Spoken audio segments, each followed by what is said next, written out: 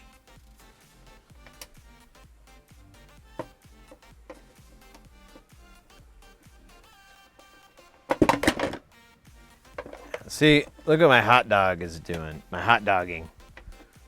I need to quit hot dogging. I just need to screw these screws in and quit looking cool when I try to. Hold on.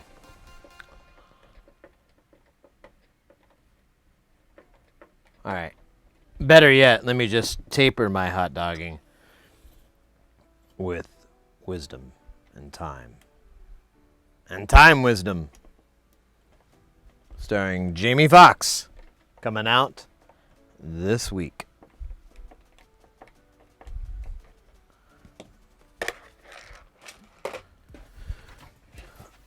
Alright. I feel good on this. Let's feel all over this, which is the aftertouch. The sweet, sweet aftertouch that we all love and need. The aftertouch that brings me happiness. Stay somewhere, you goddamn kid. Okay, so it's in there. I'm going to reattach this screw again. I'm going to take the multimeter of love and detangle this friendship bracelet I made in here. I was working on.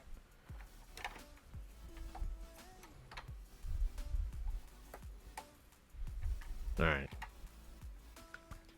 These are good. Take your time screwing. It's not a race. Wait, what do you mean it's not a race? Not? Oh, wait. I'm getting resistance here. Let me disconnect. Can I disconnect this? Are you glued on? Oh, you are. All right, well, whatever. It's supposed to change. So I've almost got a whole mega ohm. I'm going to press down on a key here and see if I can get it to do anything. Oh, look at that. So it's changing and it's working.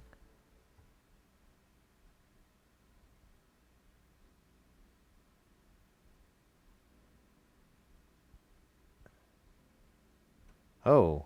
Okay, there goes. Oh, well. Yeah, 800K, and then you get down to 300, 400 for aftertouch. All right. So, the cable's working, the strip's working. It goes up somewhere, and that's where I got to figure out what's next, because I do not get it. It kind of disappears over here in this bundle that I do not want to undo because it's a zip tie, and I'm out of zip ties.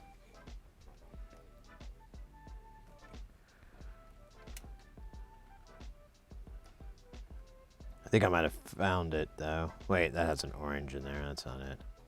It's just a red and a brown, which I don't see anything like that, so. Yeah, I just see red, orange. Oh, it's so wild. Oh, I don't want to just. Oh, wait. Here we go. Where does this guy go?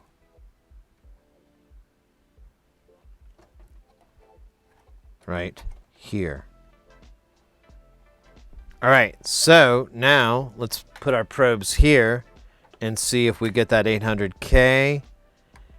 And, oh shit, yeah, baby. Look at that.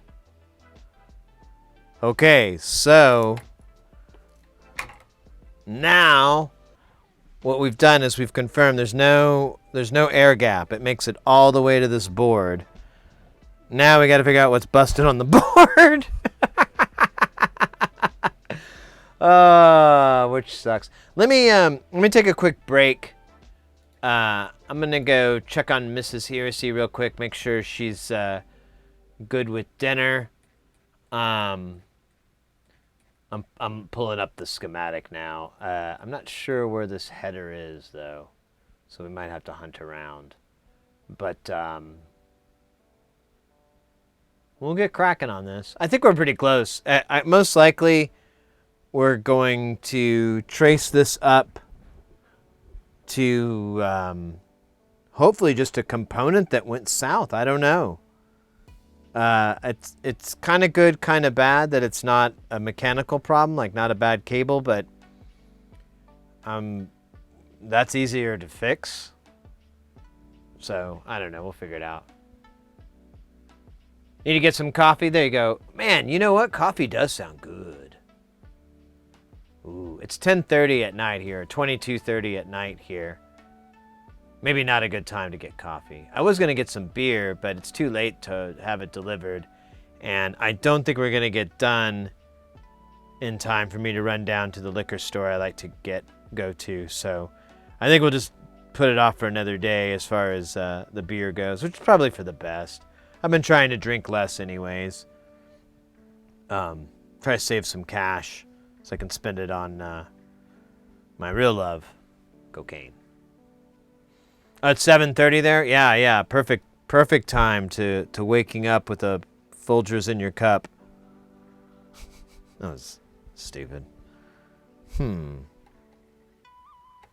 right, yeah. We'll take a quick break and BRB. Oh! What's going on here? Hold up here. Not so fast. Polybus 3DP. Thank you so much for that follow and welcome in. I'll be right back. Oh, or do you, which background looks cooler? Is this a cool? That looks cool. And then there's this. This is more what we're doing. I'd rather have this for people coming in and they're like, what the hell is this going on? And they see keyboards and circuit boards and PCB boards. Printed circuit boards. Oh, I just said the same thing a few times. All right, mates. I'll be back in just a few minutes.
Yo. All right. You're drinking less too, but drinking more Merlot? Huh? The missus, she was drinking Reds, and then she just one day was like, I don't like this anymore, and started drinking different beers and ciders and so forth. So I get it. All right, let's solve this son of a bitch. I feel like I'm gonna have to take this keyboard out though, which sucks. But maybe where the connectors are that we need to go to aren't very far. I don't know. Not sure how the aftertouch works. I don't even know what an aftertouch is, or what an aftertouch was, or who this aftertouch hasn't touched me yet. I want to be touched by the aftertouch. I want your sweet aftertouch. Ooh, that should be another song idea. A sweet aftertouch. Yeah, there we go. Oh, you're headed to bed, Axel. Hey, mate, thank you so much. I appreciate it. Have a great night.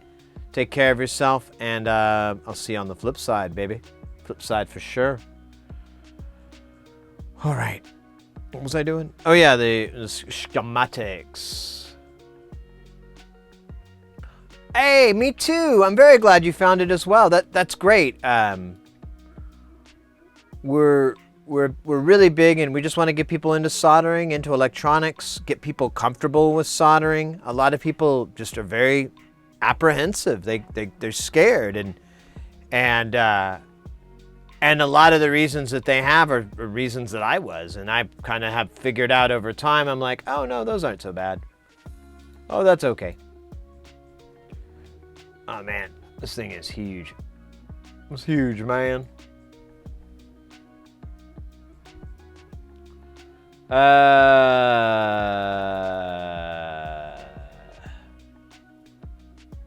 Bender, there's the mod wheel. Panel board, encoder board, the MIDI.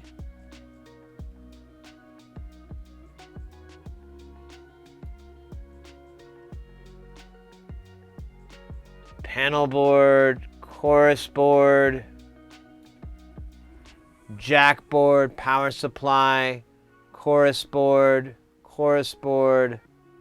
panel, power, keyboard.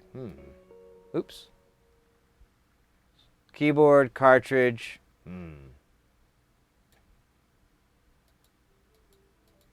I guess I could look at what it's called. It's called, no, it's not called anything.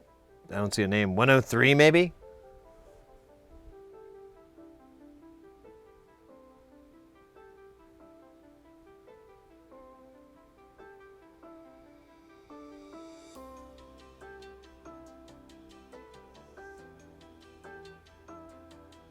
Unless this...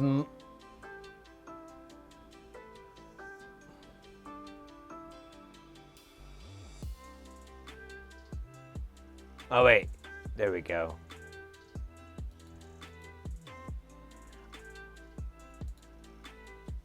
I'm drinking it for the antioxidants. Damn, I got the antioxidants in me. I mostly do microcontrollers and random builds. Nice. Very cool. We mostly work on audio equipment, synthesizers, and stuff like that. I feel like audio, since you kind of can, you have a concept of the signal path. It helps, that abstract concept a little bit. So this might be 105. Ah, after. Here we go. You're kidding me. It's that simple? So we should read a voltage off of here, and then we should have a 1.8K go into here, and then it goes right into this analog to digital converter, and then the Rude Boy reads it. There is nothing else here. It is insanely... There's no capacitor. There's one capacitor. No fucking way.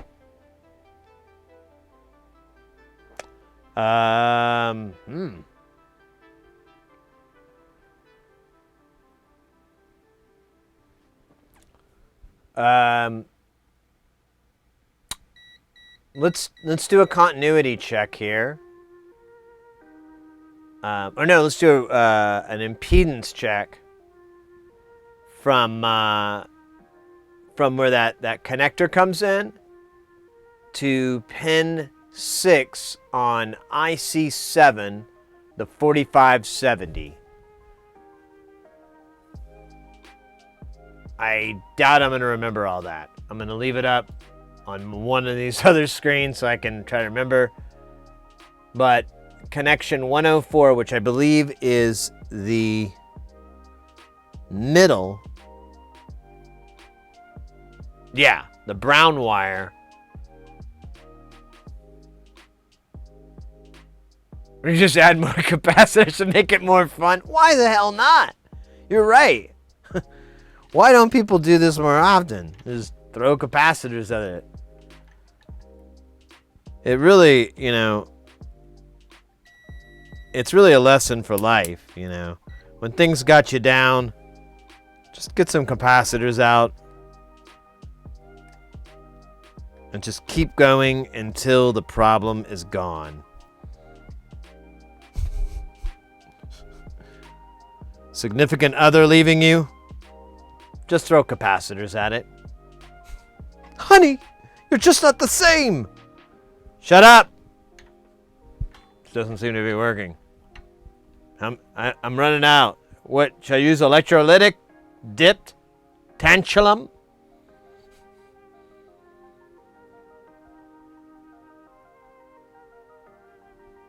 Sounds so unique.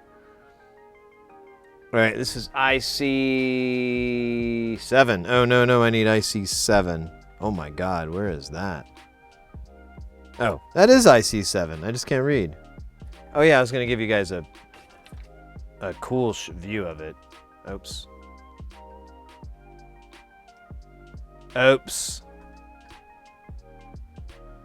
All right, and also it allows me to see, so it's like a win for everybody, except people who are vision impaired. Then it's probably like pretty neutral for them. They're like, meh.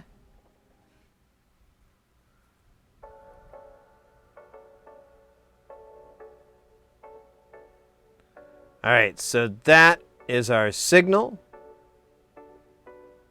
And this is our IC that it comes to. I'm going to put this right here. I have my probe.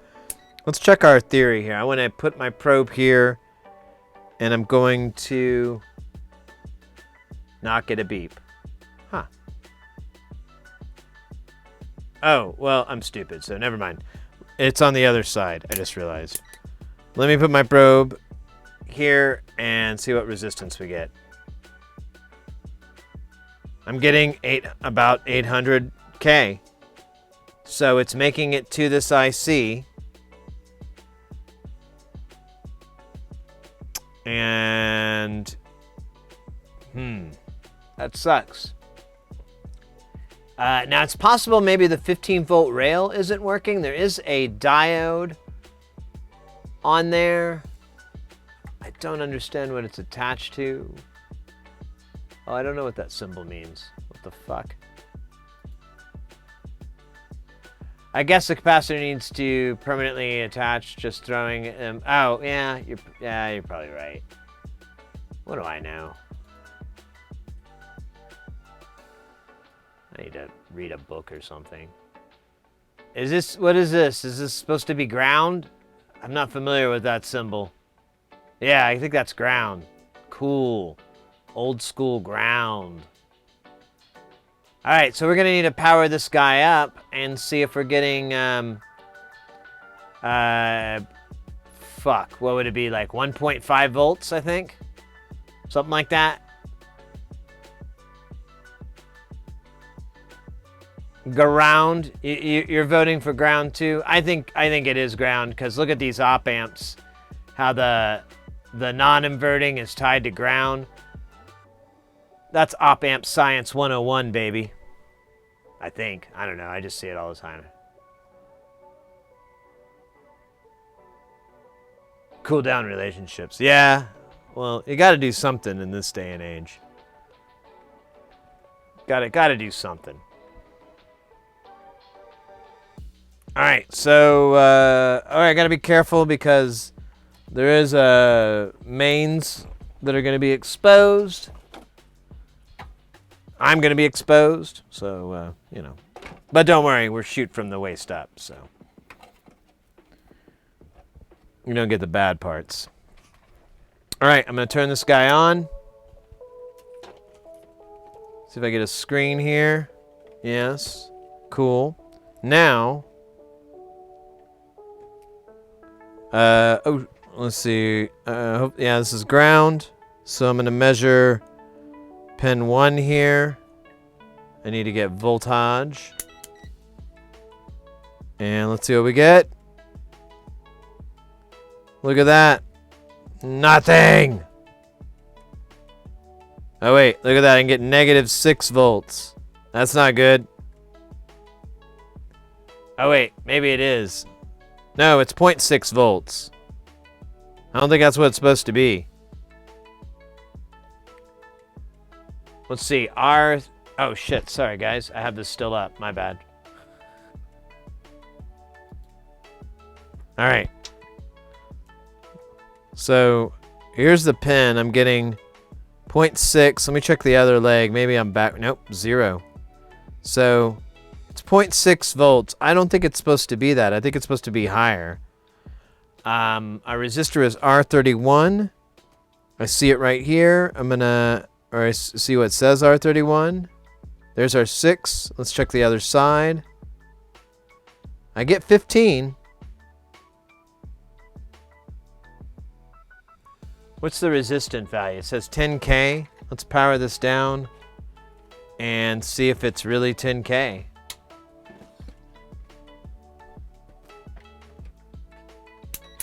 It's isolated, so we should be able to. It might be a little wonky on the value, but it should be really close to 10K if it's right. Ah, fuck you, come on. So it's registering about 8K. Huh. Let me disconnect this and see what I get on pins 1 and 2.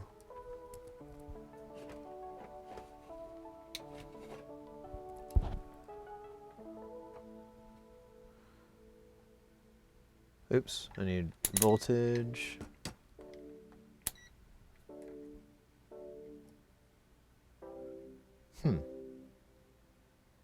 Now, there is a diode for ground. I forgot to check that.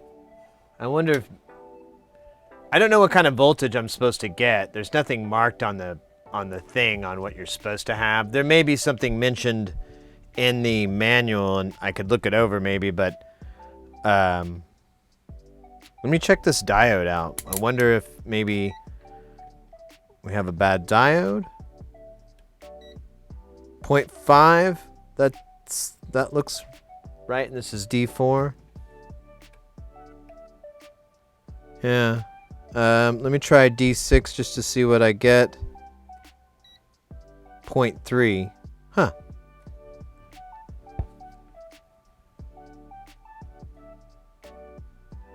I don't know what D6 is for out. So here's the same setup here. Oh, cool. So let's just see what we get on 101 and 102 for the mod wheel. And I see 102, so I think I know where 101 is. Yeah, there we go. Here's what I'm sorry, man. I'm all over the place today. I'm kind of losing it. It might be. So I'm getting like 0.6 volts, which I don't know if that's right. This diode is different than this diode, but this should all be the same because these use the same setup. There's a little bit of variance here, but not much. And I'm wondering if maybe I have a bad diode. So I'm going to look at what it's like over here, see what kind of voltage I get. And impedance, I don't know about impedance. I just want to see the voltage on here. Because I don't think 0.6 is what it's supposed to be. But I could be wrong. Going hot.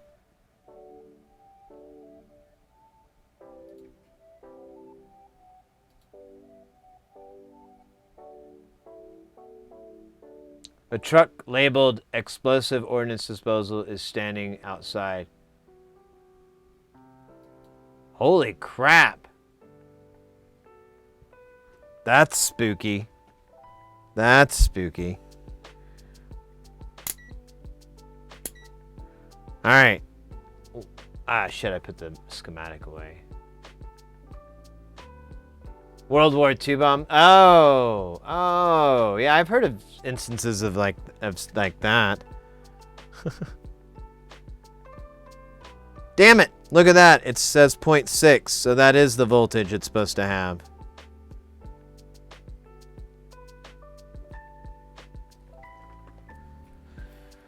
Ah, that means that the aftertouch is the problem is further down the line. There's only the here, let me power this down because I don't need the juice. So there's just let me pull this guy up. Maybe? There you go. So these are both supplying 0.6, so that's what I guess is supposed to do. The diodes are different, but the voltage is the same.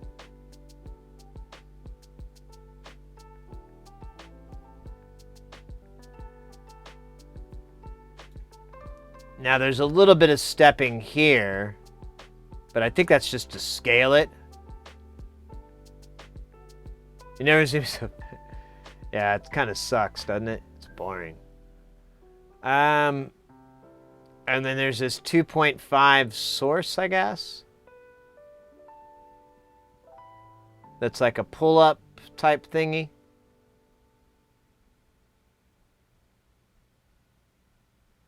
I don't know. That's probably not the right way to put it. Let's do this. Let's look at pin 7 with the unit on and see what kind of voltage we get out of that pin. If it's, when we press the aftertouch, if it's moving, then our problem is this DAC. Most likely, or not DAC, ADC, whatever. I'm just going to call everything that converts digital to analog DACs and analog to digital.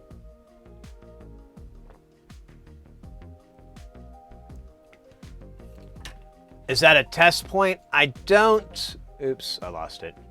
I don't think so. But I don't know. You could be right.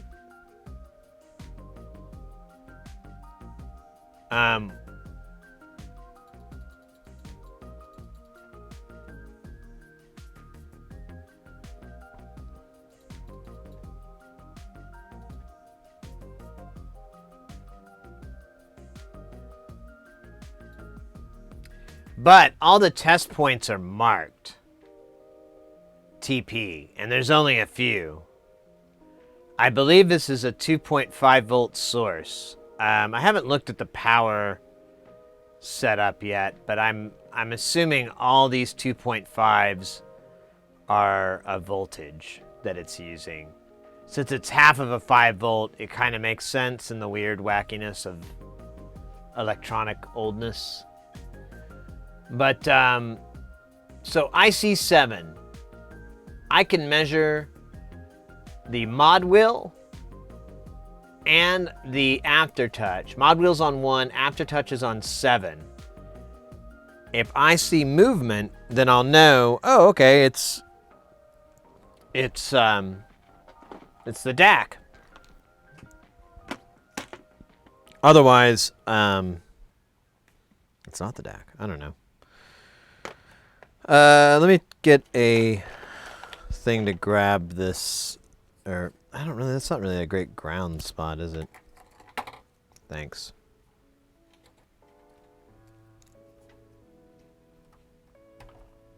Yeah, there we go. All right, so now we've got this on voltage. I'm gonna go hot. And we've got the, let's plug the aftertouch in.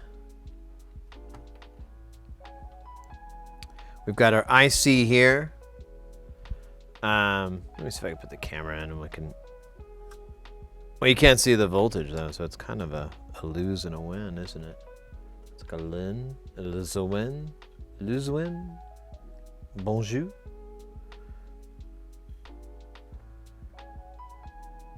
It's like my big fat head gets in the way. So there is 1, 2, 3, 4, 5, 6, 7. Oh, maybe I was looking on the wrong pin earlier. No, I measured. Huh. All right, well, we'll find out here. So let me put this on pin. So that's negative. Oh yeah, yeah, never mind. And then let's see. So we want pin. Let's do 1 first, so we can look at there. So I've got 0 volts. Now I'm going to use the mod wheel, and now I've got 2.5 volts. And if so there we go. The mod wheel puts out 2.5 volts when we push it. Now we're going to do the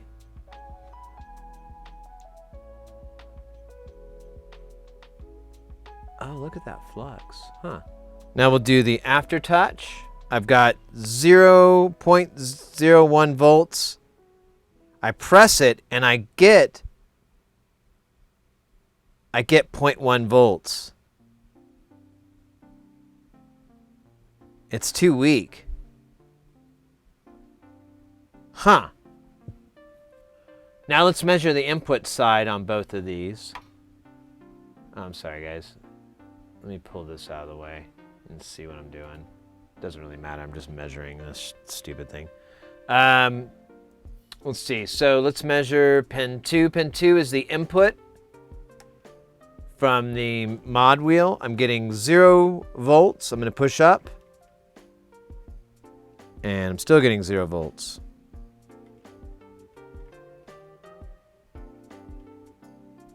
Let me put this in millivolts. Wow. It does not read it there. So that is not useful. Am I not in the right spot? Yeah, it's 2. 2 is the input, and I get nothing. But I do get something out of 1. Man, that's a lot of flux. But I don't get much out of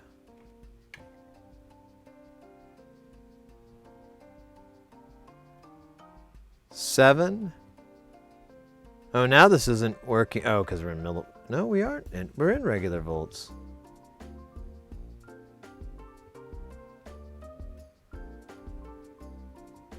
Huh. Oh. Why is the...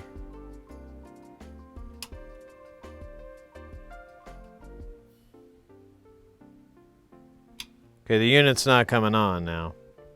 What's up?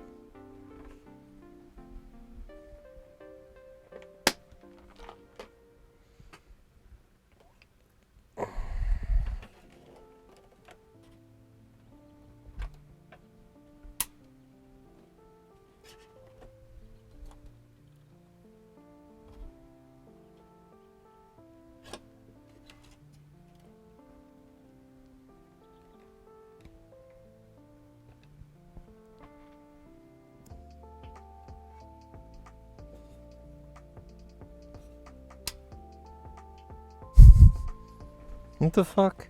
Why am I not getting any power? What happened?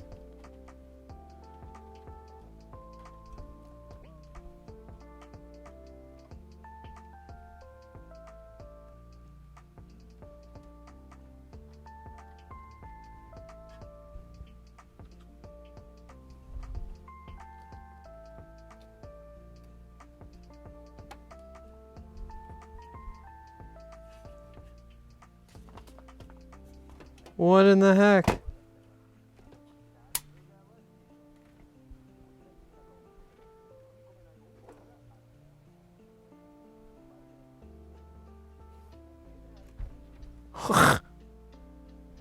What's going on? Oh. Wait, does attaching this ground take this thing out? No.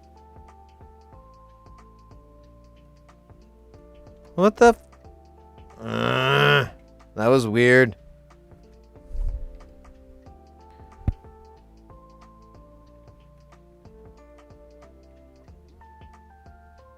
I don't know.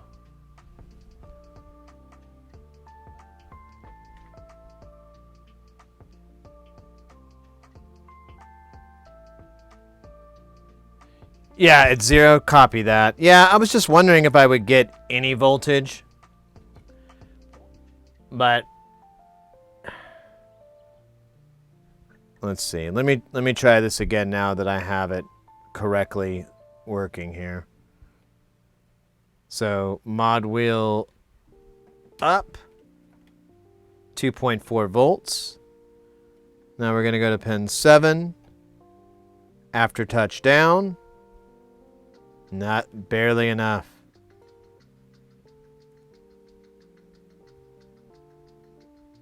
Oh, weird. Now the aftertouch doesn't seem to be... There's our 0.6. And then when I press down, it's not sending anything. It's like there's a... Oh. I think I know what's wrong.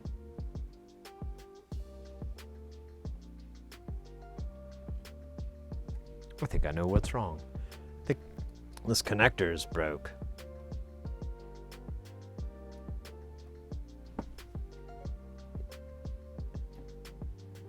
Maybe.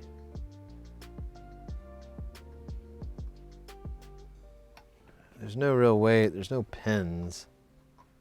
Maybe there is. I guess I could disconnect this from the little board because it doesn't really matter at this point.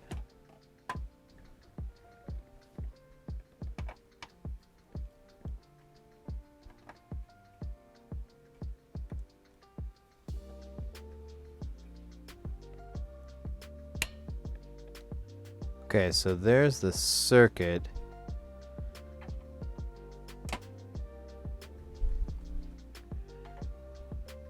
Okay, there's the screw that just fell, damn it, into the worst spot. But we got tweezers, we'll get it later. So, this pin is resistor, and this pin is 0.6. Now, this pin, if I...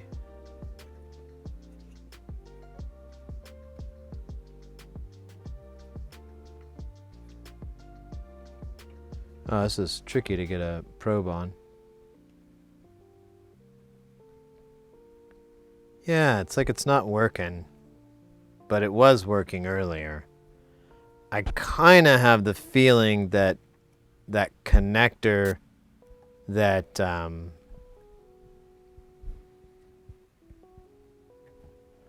that bites into this might be broke because it's loose.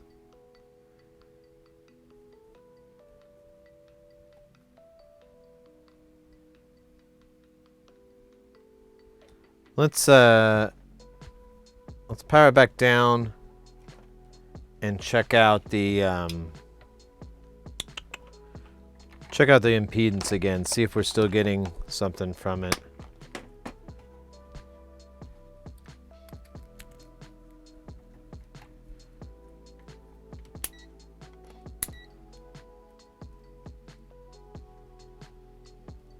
So we're getting 6, and then I press down and it goes to 2. That's weird. So it acts like it's working.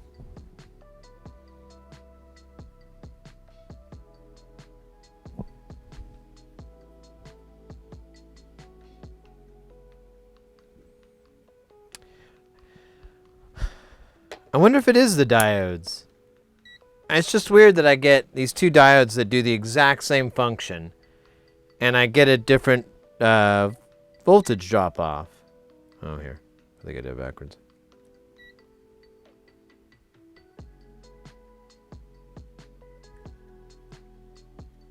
Yeah, we're not powered up. Let me pull the AC completely.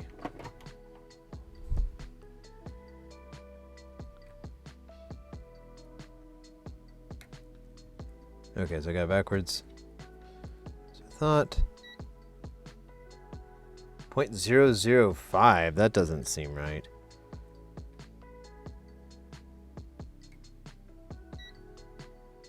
And that's that's D6. I don't know what the hell's up with D6, actually. Let me look at D5 and D4. So D4 is the one that's wonky. D5 should not be wonky.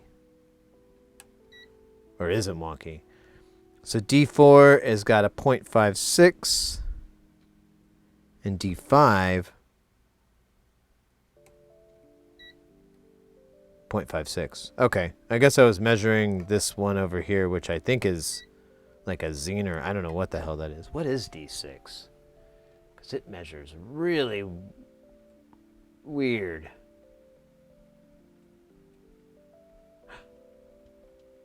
Oh, wait. D8. That's...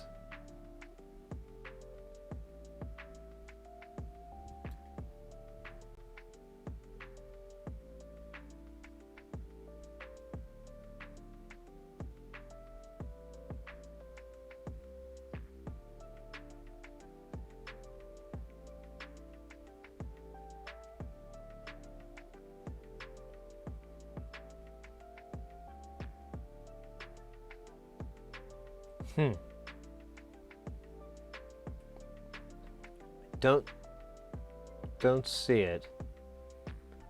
Whatever. Let me check D7 and D8.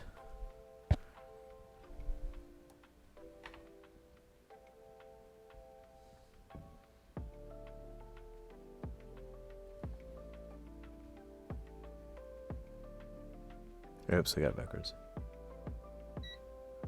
0.56.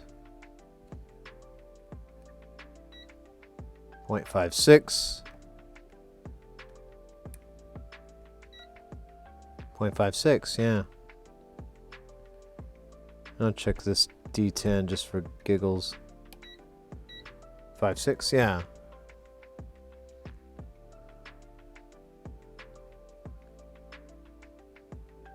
What is this D6? Because it like measures differently, and I don't know if it's important or not, but it's kind of weird that it's giving me like almost like no voltage.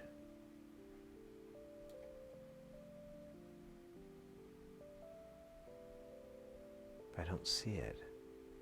You got to work in 8 hours, so hey, no problem. Polybus, thank you very much for hanging out. We're usually Tuesday, Wednesday, Thursday, and Saturdays lately. We were Sundays, but we're trying out Saturdays now. So, hope to see you in the future. Take care. Have a good rest of the. Have a good night.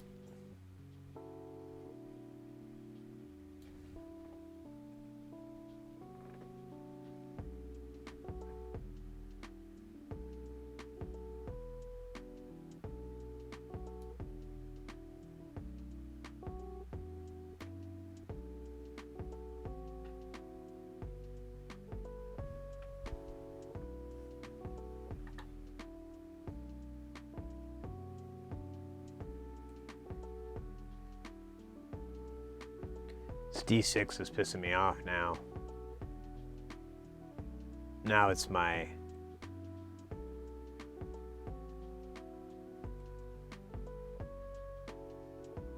enemy. 9, 10, 8, 7, 4, 5. Come on, Korg.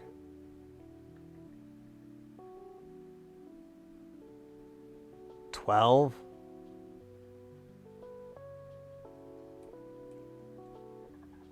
right, I'm going to move a little bit to the right.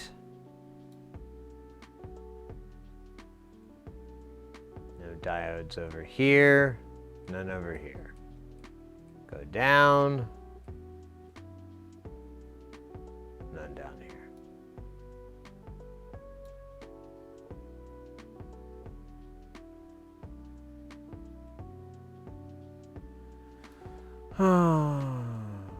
I just want to find out what D6 is. I just don't understand why it has a 005 drop-off voltage. I don't know what that means, if that's good or bad.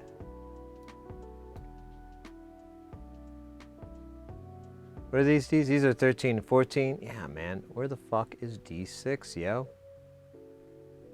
I'm going crazy. About to lose my freaking mind. Nah, I'm kidding. I lost that a long time ago. But I hired a guy to go and look for it. He kept saying he needed more money, more money. And I kept giving it to him, but man, I guess I just didn't have enough money. He said he still couldn't find my mind, but if I ever get any more money, he'd be happy to go look for it some more. So I'm, fingers crossed.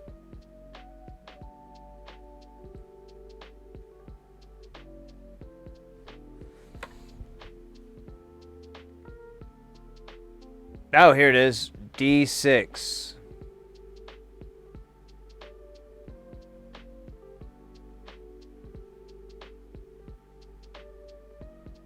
What in the hell is this?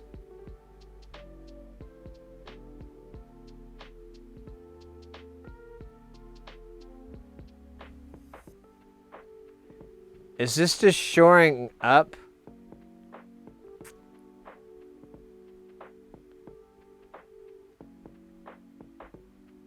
Oh no, I think this is providing the 2.5? Maybe? I don't know. I'm not sure what's going on here.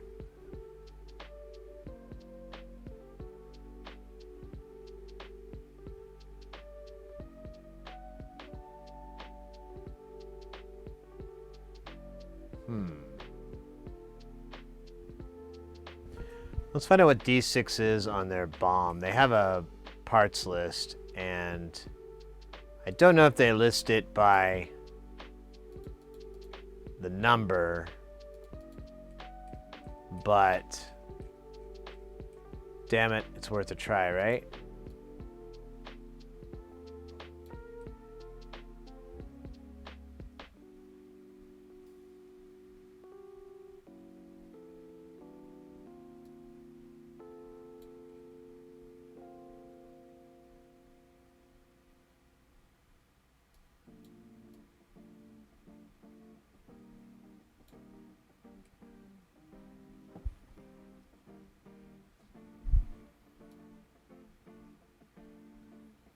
Not really. Not at all.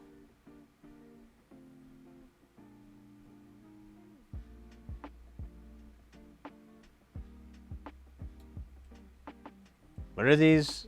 It doesn't really say. Well, that was...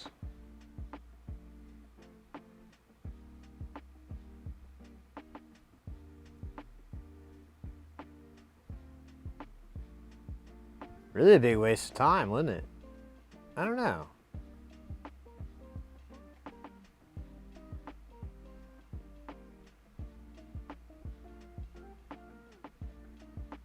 Gotta bail, always a pleasure. Hey, mate, thank you very much. I learned so much watching you, and one of these days I'll just hope to... No worries, me too. I want to figure out how this stuff works too. I don't know how it is. Yeah, mate, take care. Have a good night. I hope to see you soon. There's keyboard down, normal, portamento. But what?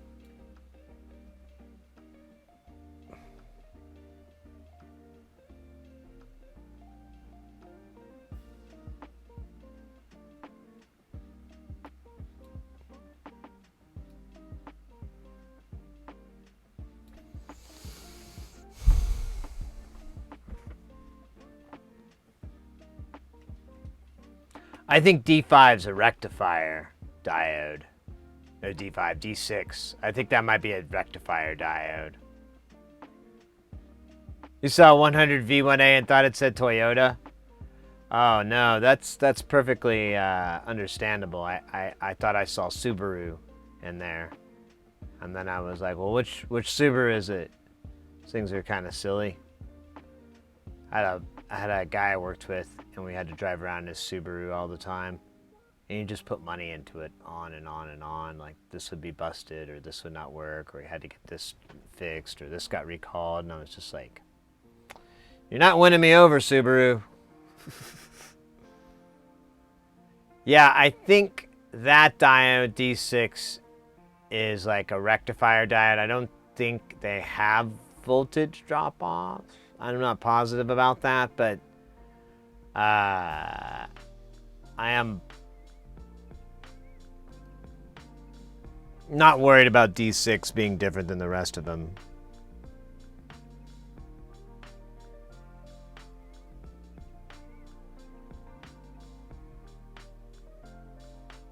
What I don't get is why I'm getting a weak signal or no signal out of there. I don't know. Baja Blast. On Subaru too.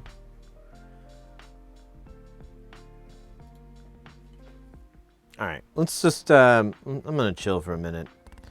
I'm really close to solving this, or at least being able to diagnose it, but I'm a little bit, I'm honestly just like a little bit scatterbrained. And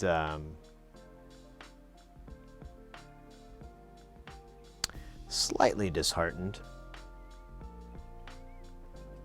But not nothing major, just like, come on, we're so close to fixing this problem. I've traced it all the way down to here. What the hell's the deal? Why is it stopping there? Because yeah, I can put these here. And, oh, interesting. I had a diode mode. I can put these here. Oh, and it works. So the signal's getting there.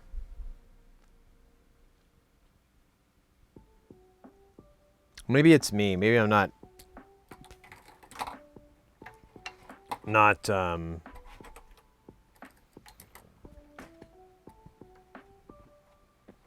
reading it right. I need to channel my inner bald engineer and just start using my scope for everything.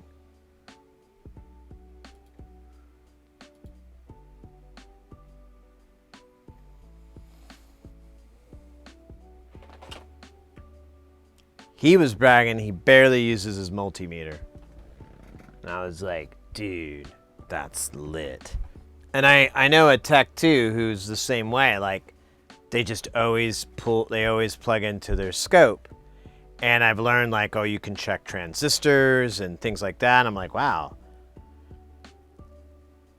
I should probably figure out what else you can test with a scope. I should probably just watch James's videos, because he has so many great videos on YouTube, and just, you know, absorb them. Ooh, maybe we could do that sometime on stream.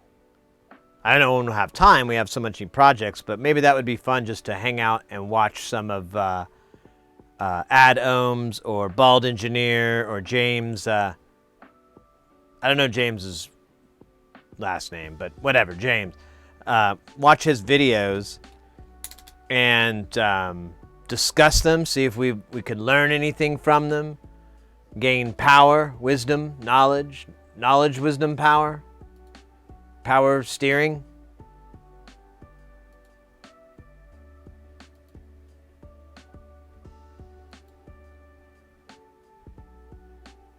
Yeah, you can, James does that all the time. And I mean, he has a logic analyzer as well, but you know, I've seen other videos too where people will just use a scope and a pinch to show that, look, there's data going through. and whatnot. So I don't know. It would be good. I got to get better at this stuff. I have so many challenges. I have so much to learn, and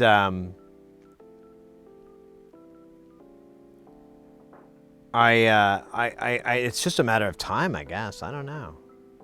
And then I want to do some other fun stuff too. God damn it. I just need more hours. I need like an infinite budget. I need like budget. And then I won't have to work AV. I can just tell them, suck it, I got an budget. You watch Big Clive on YouTube? I don't think so. No, I don't think I know that name.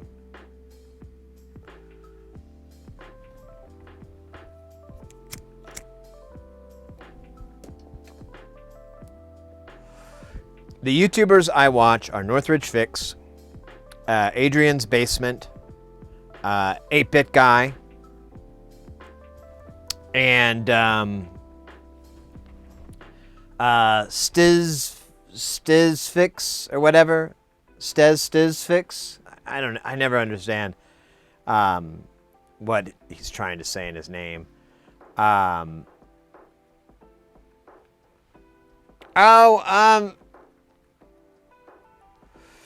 I do subscribe, but I don't really watch much of their videos. I'm pretty picky with my YouTube content a lot of the time. I mean, sometimes I'll just watch stuff, you know, just to pass the time. And so I'll watch like, you know, just like I subscribe to the infographics channel, which is just like these kind of quasi-history lessons and so forth. But, man, I'm trying to remember. That's kind of it. Those are the only people that are putting out content that I watch fairly regularly. And there's some other YouTubers I subscribe to, but I don't watch their stuff too much for one reason or another. Being like either I'm not interested in the topic that much, or the video's an hour and 20 minutes long, and I'm like, I don't have that kind of time.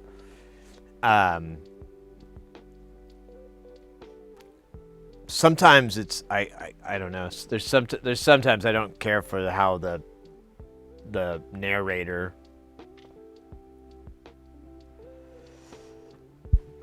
I think I watched LGR do some like crazy case builds, but I think that was like the last thing.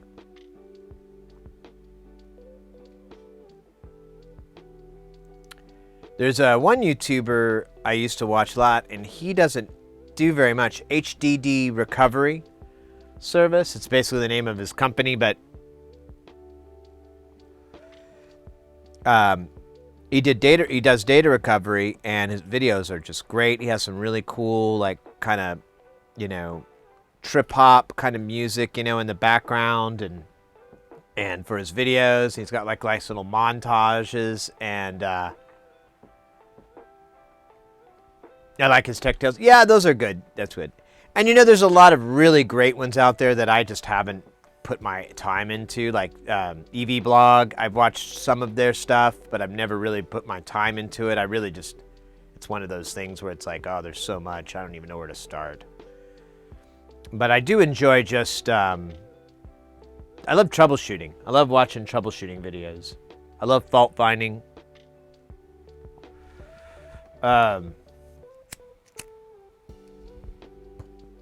My Mate Vince, that's another YouTuber I enjoy watching, but he hasn't put out anything very interesting for me for a while, so I haven't watched much of his stuff, but he has done a lot of gaming repairs and console repairs, and they're pretty good.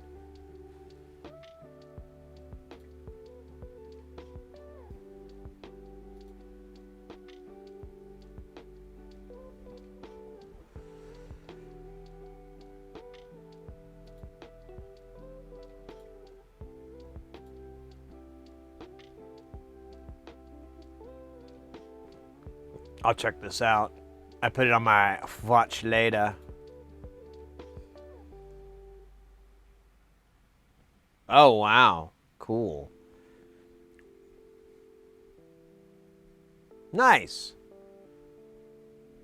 Yeah, I think the closest we came is when we were looking at the bike light, and those LEDs have the little driver built on them, and we could pull our microscope down and zoom in just enough that you could see like the little transistor arrays and all the shit going on and kind of make it out.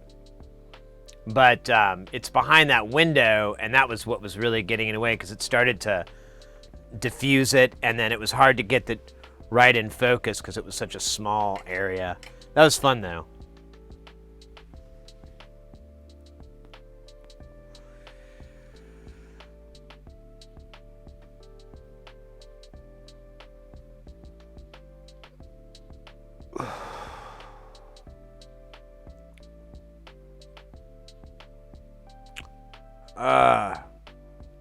Man, I'm so excited for what's coming up, guys. I can't wait to show off. And then I've got more really good stuff, but I got to get my ass on it and get it working so that I can get paid. But the pay from that project and the other project too that I'm working for that same client, both those projects are two separate things than what I just referred to, and those are going to be nice. Those should be very lucrative. Those should take care of the stream, take care of us for a while, and then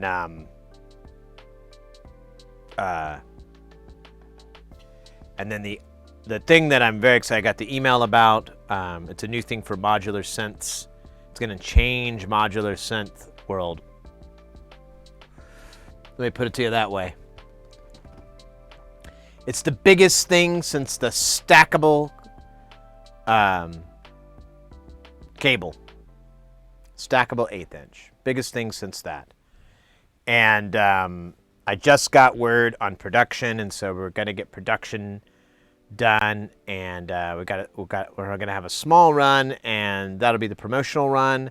That'll be the first ones everyone can get if they want to get some. Get the product. That's your opportunity. And then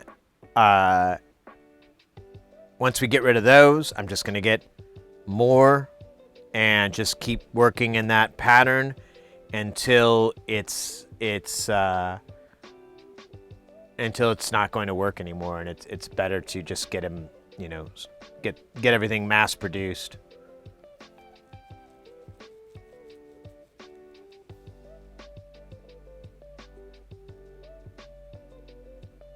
Trying to think of a way of building your streams.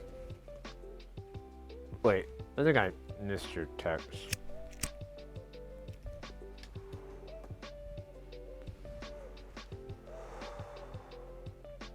Trying to think of a way to stream my build of the sandwich. I might buy into that.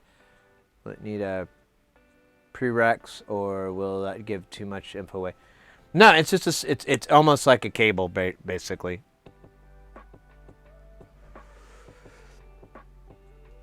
You may not require it, but down the road you might want one. You might want something like that. So we'll see. But of course, you guys are always gonna get the hookups. I'm always big on that. Oh shit! What was that fell? Oh, it was the headphones. Man.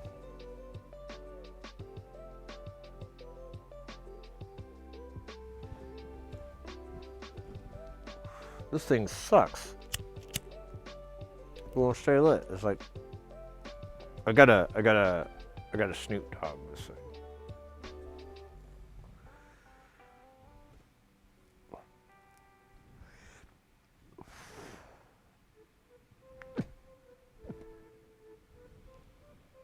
Man, it's really smoky in here.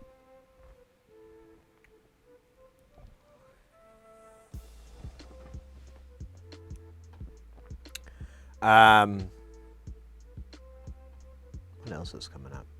That's kind of it right now. I've got. We need to work on those discrete op amps, and I have some tests that I need to do for that client. I've been I've been putting it off because I've just been lazy. But maybe we will set it up. I'll set it up for a stream like on maybe Tuesday or next Saturday. Oh wait, next Saturday we're doing the. Well, I'll do a stream and then we'll also do the tutorial thing. And I'm not sure. I read somewhere. So the Golden Stripper Guild is doing like a little education stream thing. But I was looking at the deal and I believe it may be all pre-recorded. So I don't know. I might have to look into that. I saw it like last night. Everyone was gonna go to bed, and I'm like, wait, what? So, which wouldn't be so bad. I just don't know if I have enough time to do that. I might. I don't know. I might. I guess I could just do a really rough edit. I don't know. I just have so little fucking free time outside of streaming. I'm trying to book everything that I can to do on the stream. Hey Barney, what's up? It work yet? It's 98% there. So the keyboard works. And I think it does. Do we ever test that? Oh shit, I don't think we did. I just assumed that fixed it. I never did test it.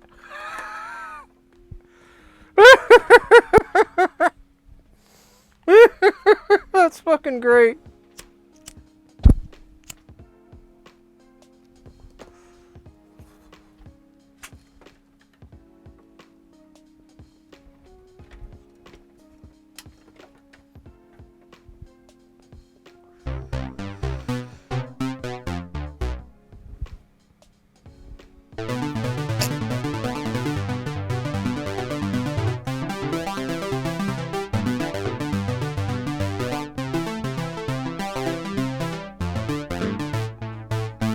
I got a head for a tonsil, I got a tonsil for a head.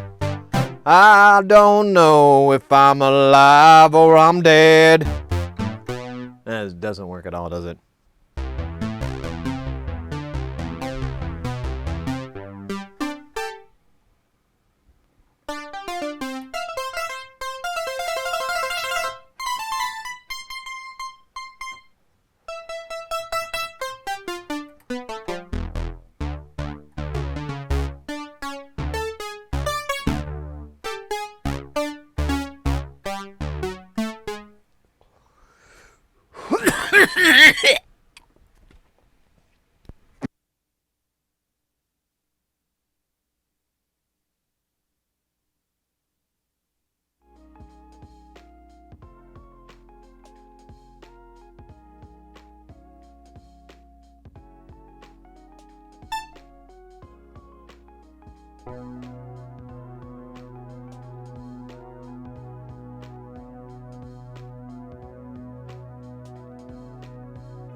Holy shit.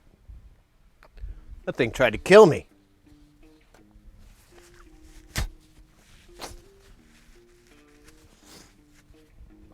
Damn.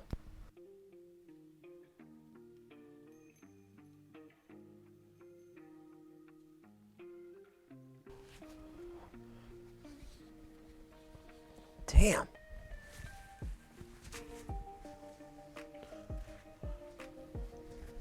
All right.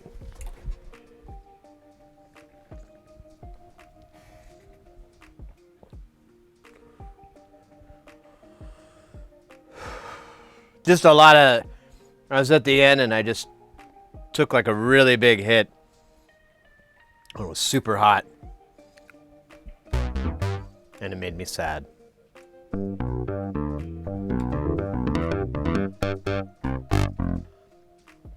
So the problem that we're having is that the aftertouch is not touching me or touching you.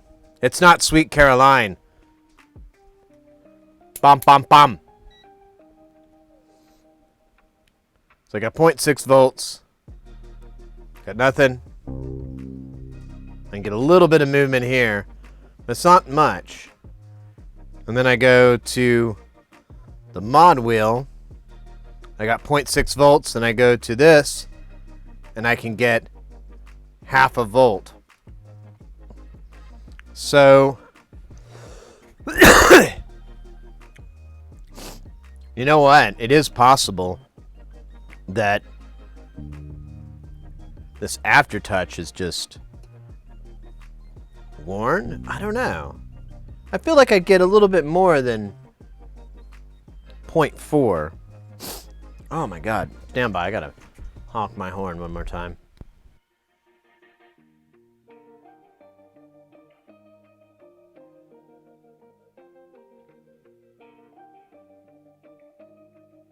Holy shit, look at my heart rate. Look at that spike up there. It got up to $110. Wow. Coughing is exercise. Don't let anybody tell you differently. If you start coughing, just know you're burning calories and helping the environment.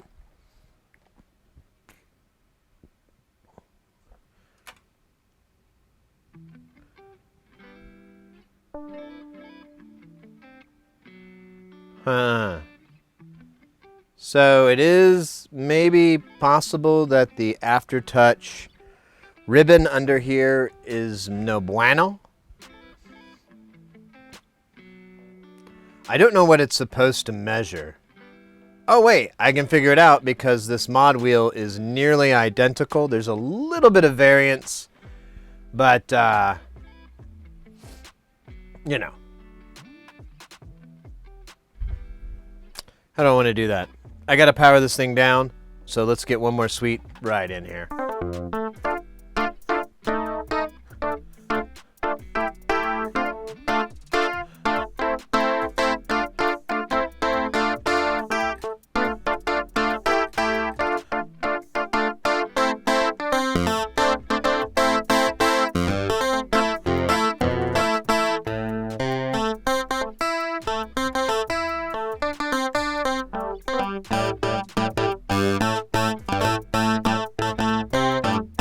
Alright, that was called Please Scratch My Nose for Me. I Don't Want to Touch Disgusting. It's a great hit. It was a little popular back in 96.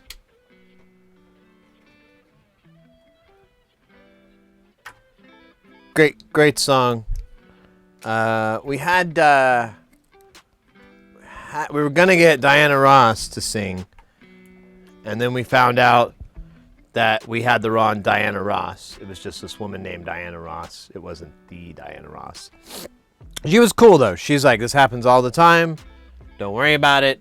If you want, I can do a great Diana. And we're like, no, just get the hell out of here. Crazy dude. Cheer 10,000. Why isn't that working? Cheers off? No?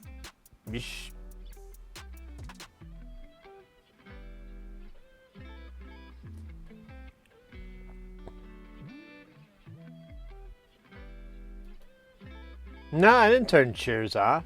I don't know why that didn't work. That's crazy.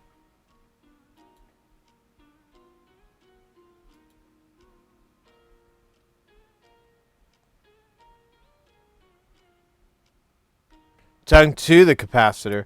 Nah, let's just go straight for the gusto. Lube up my wiener. Put it right in there.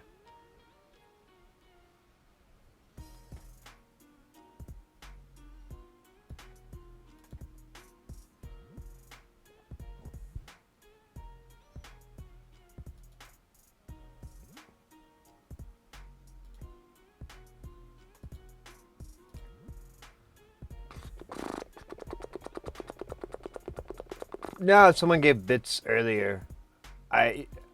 It's got to be a syntax thing. I don't know what else to do. I don't know what else to say there.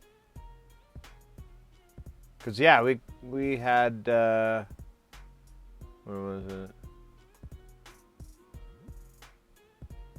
Nah, let me do the filter.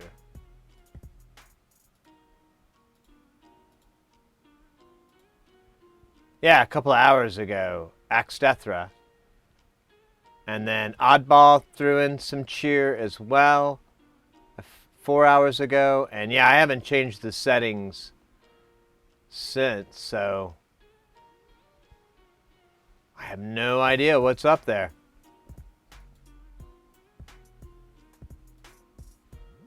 Weird.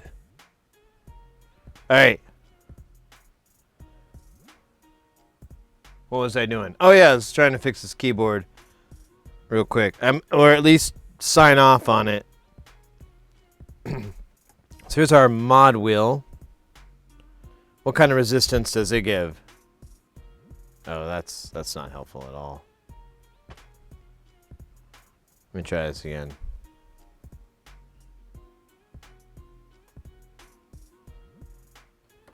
Okay, now I think I'm on the spot. Oh. Goes the other fucking way? Goes to 0 ohms? Oh, it goes to 0 ohms. And we can only get down to like a couple of hundred. Ah.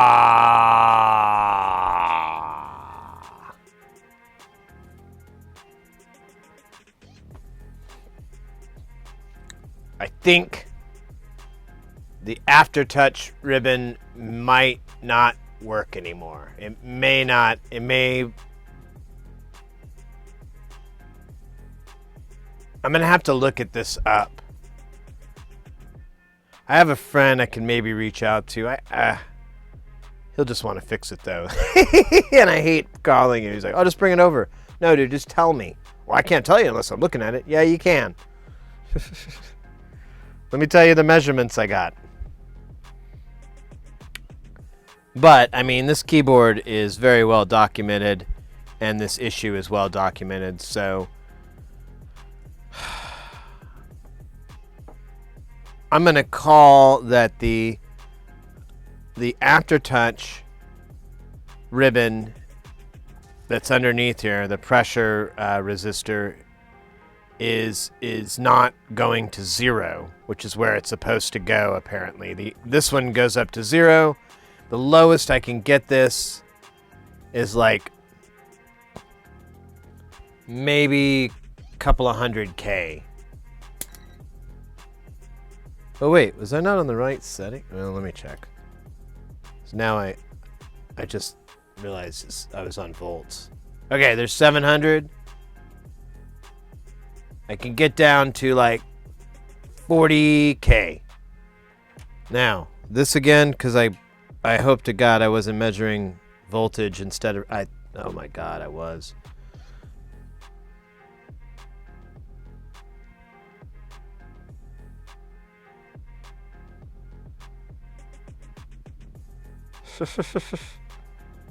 Alright, now let me try this. Oh! Oh wait, I still can get this down into the ohms.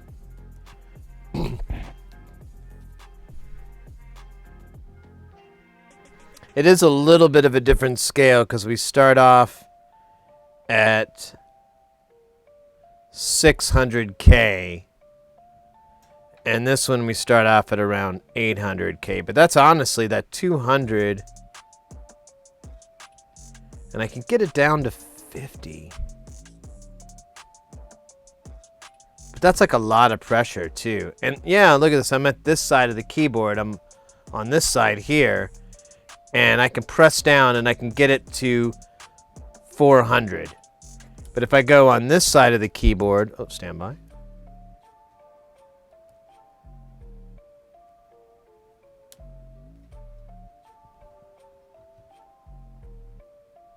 Oh, well, 300. There you go. Oh, that one might even possibly work. Yeah, this might be broke. The ribbon might be bad. I'm gonna look into Oh, you're taking off, Biznot. Hey, take care, mate. Have a good rest of the night. I'll see you on the flip side. Yeah, I think we're going to put this thing back together.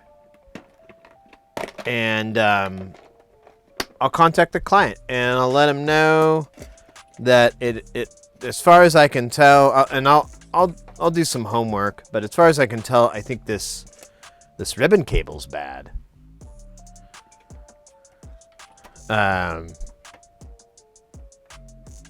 That the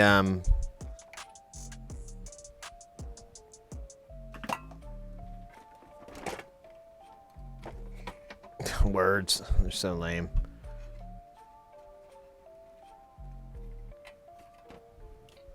All right.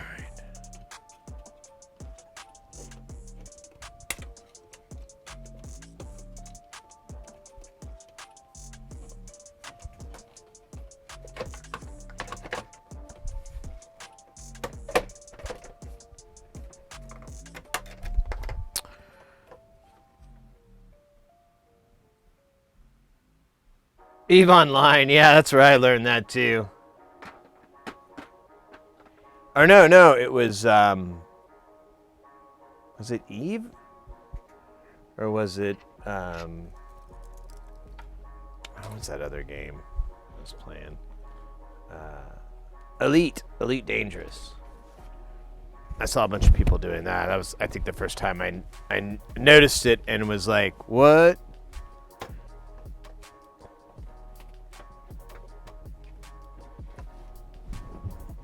Actually, I should flip this so I can...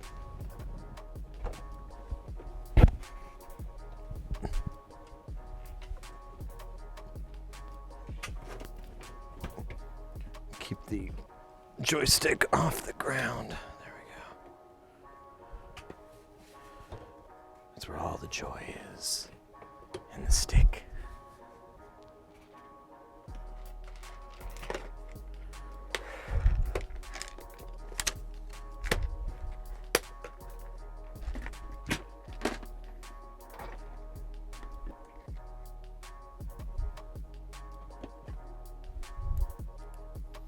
All right, let me get...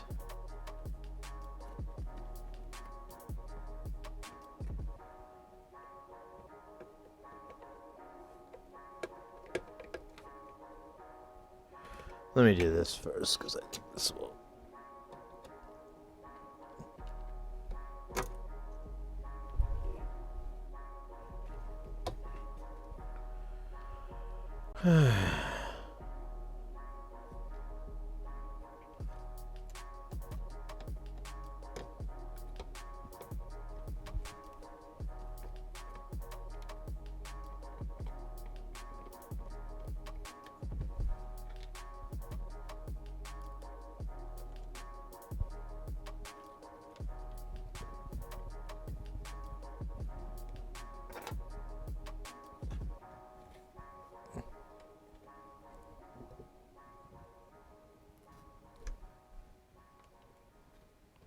Okay, I can't find the hole.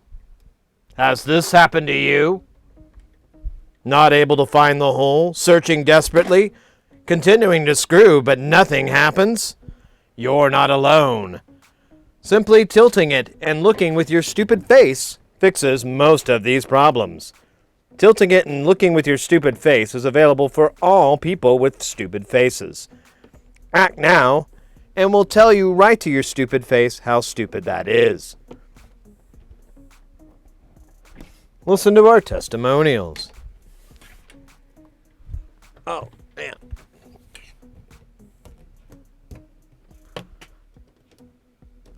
There are no testimonials. That was the joke. They're all dead. From cholera.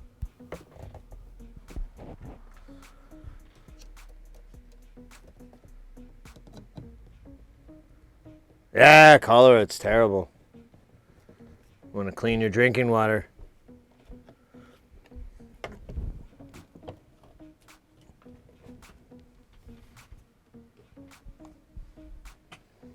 Alright, I'm going to keep doing these perimeters before I do these, because last time I did these last, and that was the best.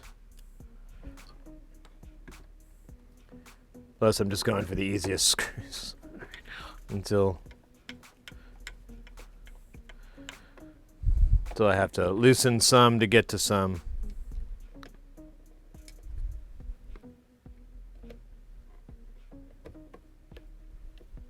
Oh, come on, you son of a bitch.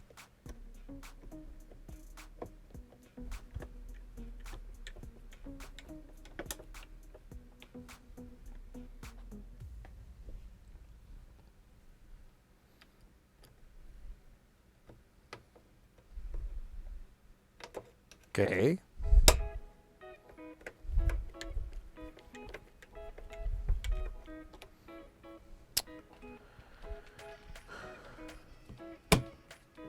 Good.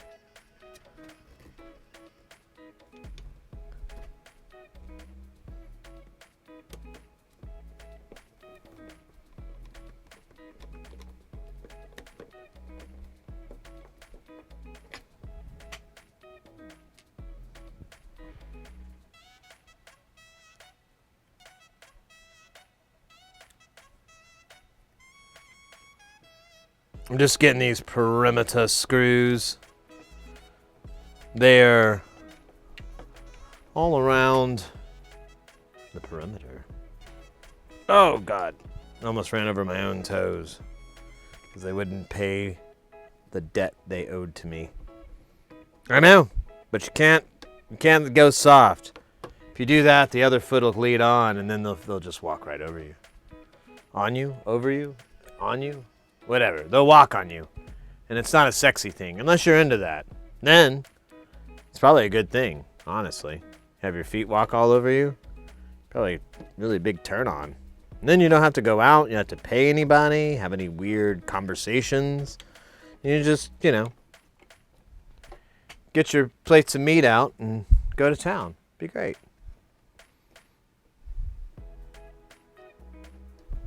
Alright. I don't know if this screw's going to go in. I've dreaded it this whole night. Okay.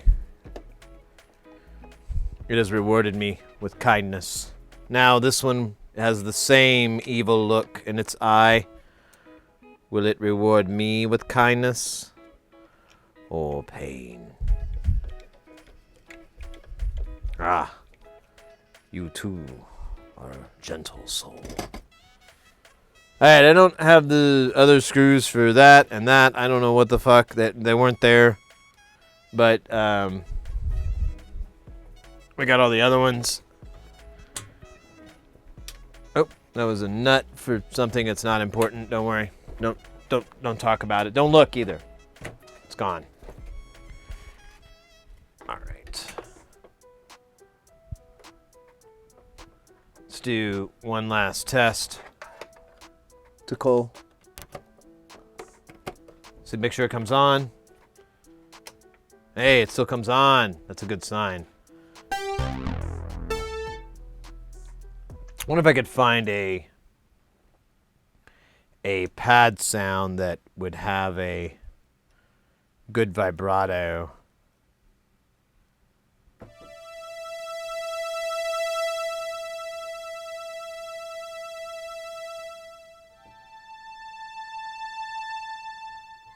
The sustain's weird on that one.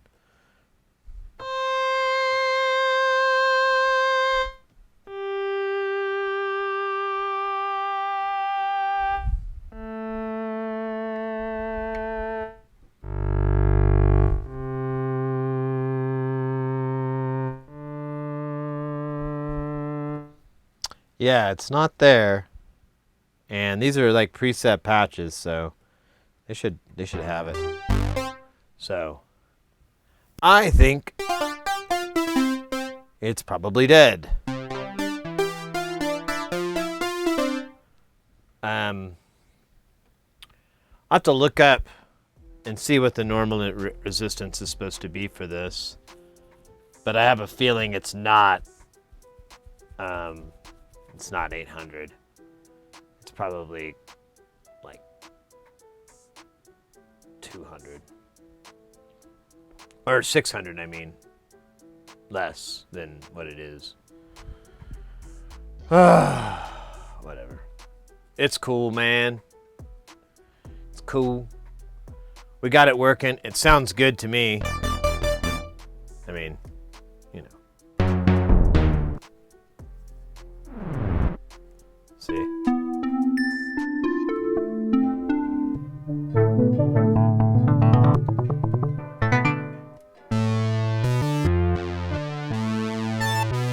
We don't have the little doohickey hooked up. We just instantly turn on the chorus and make it sound much better.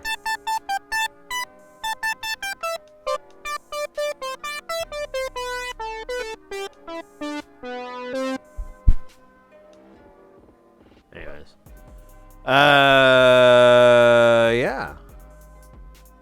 I'm gonna call that a one and done. We'll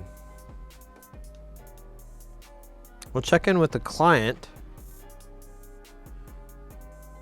and see. Of all the days they've hung out in the stream almost every day, except today when we actually finish this. And I wouldn't mind getting their input on what they want to do about the aftertouch.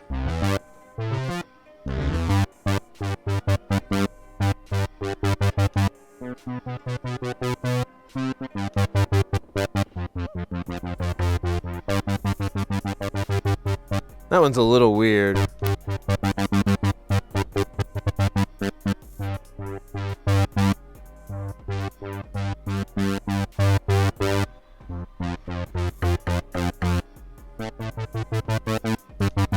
I think I fixed it.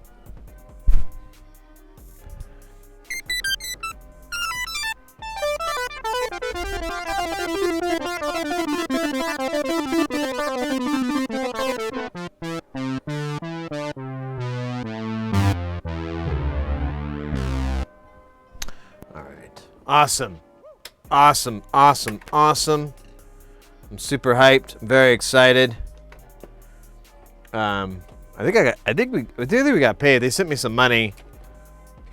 I don't know if it was for parts and labor or labor and parts or what. I didn't really figure it out. I just put it on their tab of what they've paid in so far, and then I have like an invoice of what I've spent, which is only just the $60, and the parts I wasn't going to charge them for the batteries or anything like that, because that's just like, I don't know.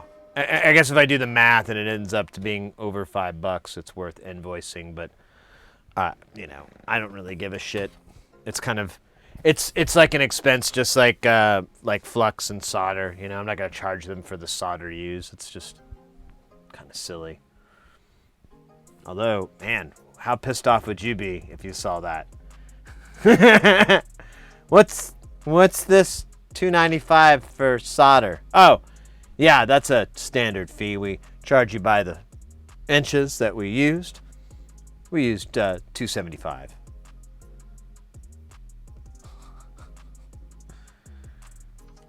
Very irate. You should be.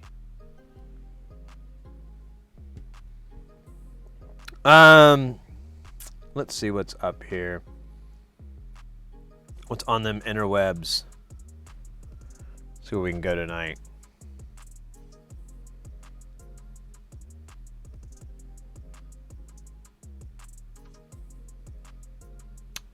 There's a lot of people going tonight.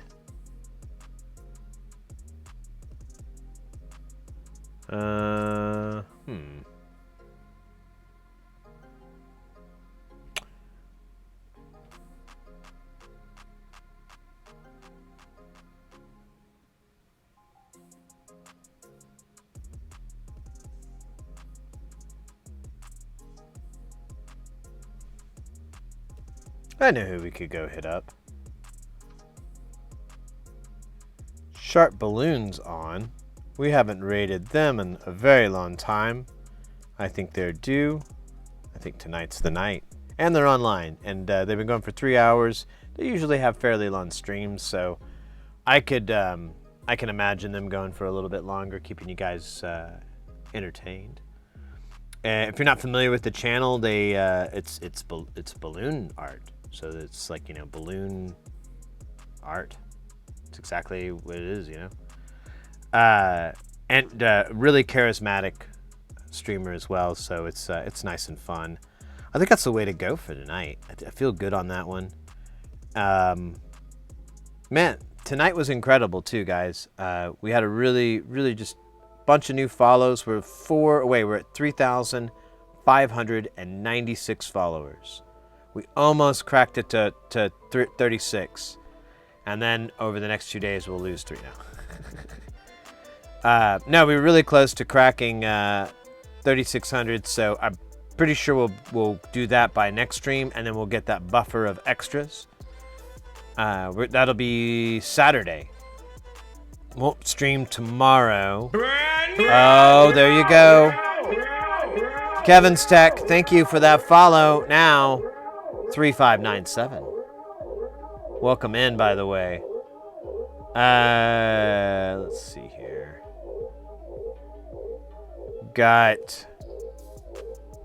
Yeah, we had a bunch of follows today. 2, 3, 4, 5, 6, 7, 8. 8? Yeah, I think 8 followers today.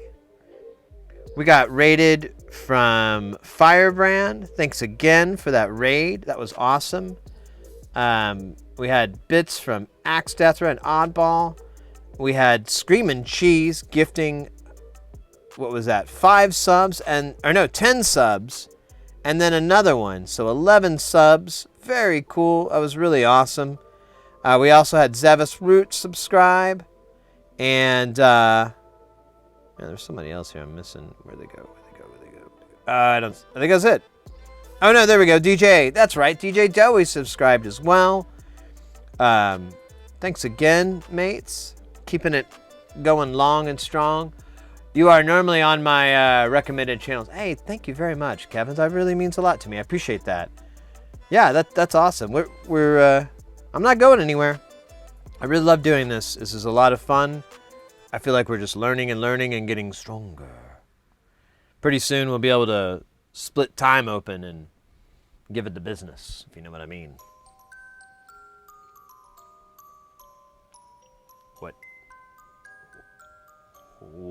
What do I mean? I don't know. That was a bit, and that was funny. You take it or you break it. But you don't make it till you break it. All right, mates, thank you very much for a fantastic night. I had a really good time. Let's do it again tomorrow. Saturday. We'll do it Saturday, because today's Thursday, right? Yeah, well, it's now Friday here. And take care in the meantime. Have a good rest of your night. We're going to go raid, like I said, Sharp Balloon. I think that's going to be a nice end for the night. And yeah, guys, thanks again so much. Hey, Casville, thanks for catching. You bet, guys. Thank you so much. You guys were fantastic. Just really great chat today. Really fun. See you guys on the flip side. Let me do the fade to black, and then we throw our completely unlegible. There we go. Ooh, nice. All right, guys. Take care.